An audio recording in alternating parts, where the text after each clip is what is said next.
on JoyNews agenda, we're putting the spotlight on the Teshi-Manette Link Road in Accra, a 4-kilometer stretch that connects the Teshi community to Spintex, East Legon and other areas. Ideally, it should be a tarred dual carriageway that can accommodate the large volumes of traffic it encounters daily. But the reality is the road is so badly riddled with potholes, doctors have attributed it to miscarriages, asthma and lifestyle diseases. Here's a report by Jennifer Ekwamwa.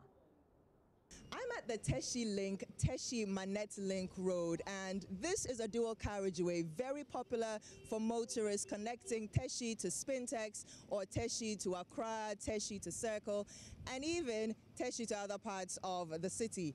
However, although it's a dual carriage, as you can see, all the cars are plying only one side of the road.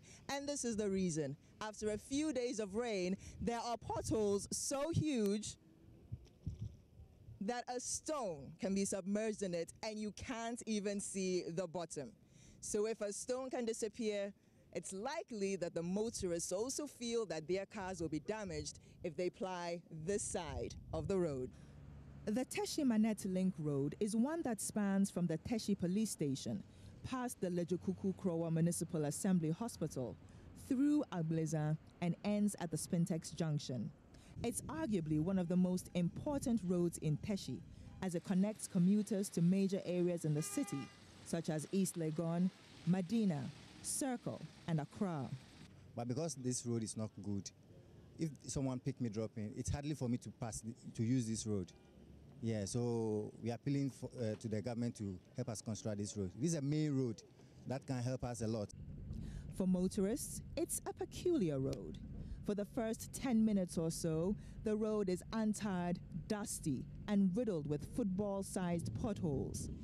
Then there's a brief respite for commuters when the remains of what once upon a time was a tarred road appear. But it's so dusty and uneven that it's difficult to tell the difference between that and the rough road.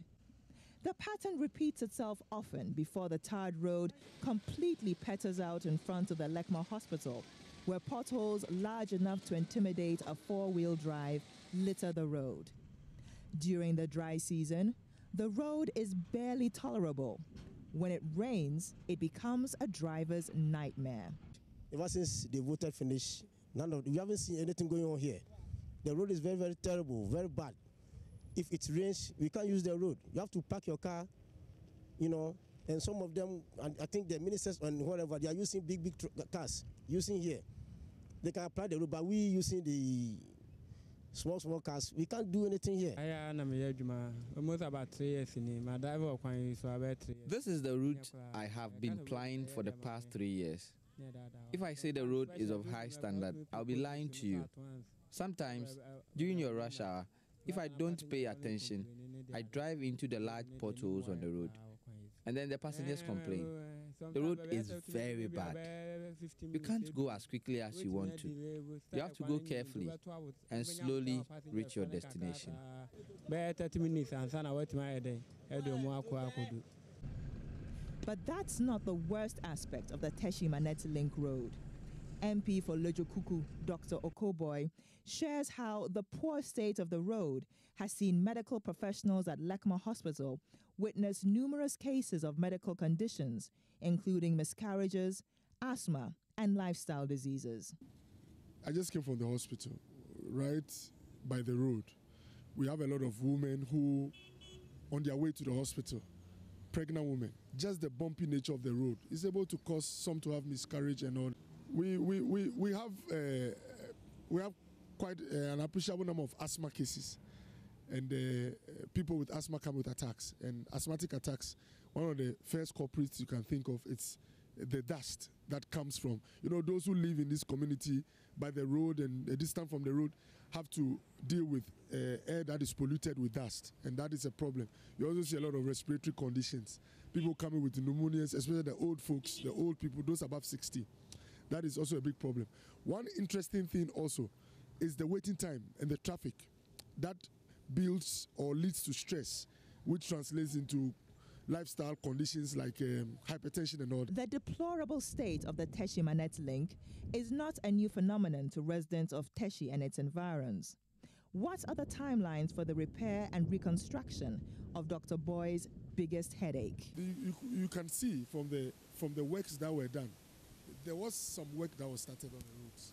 And I think at a point, I mentioned funding issues. The contractor had to pack out, you know. And what I can say is that the most important thing is to find a necessary financial resources or the arrangement to get a contractor to start. It is only when the contractor starts that you can talk about a deadline. But obviously, if we should use the old deadline, I'm sure it would be way, gone.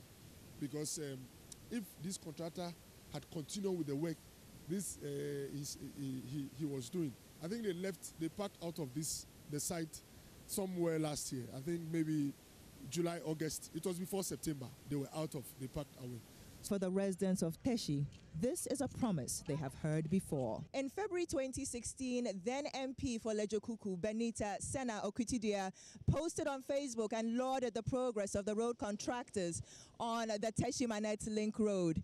It's June 2017, and whatever progress had been made has since been washed off by the rains. For Joy News, this is Jennifer Kwamwa.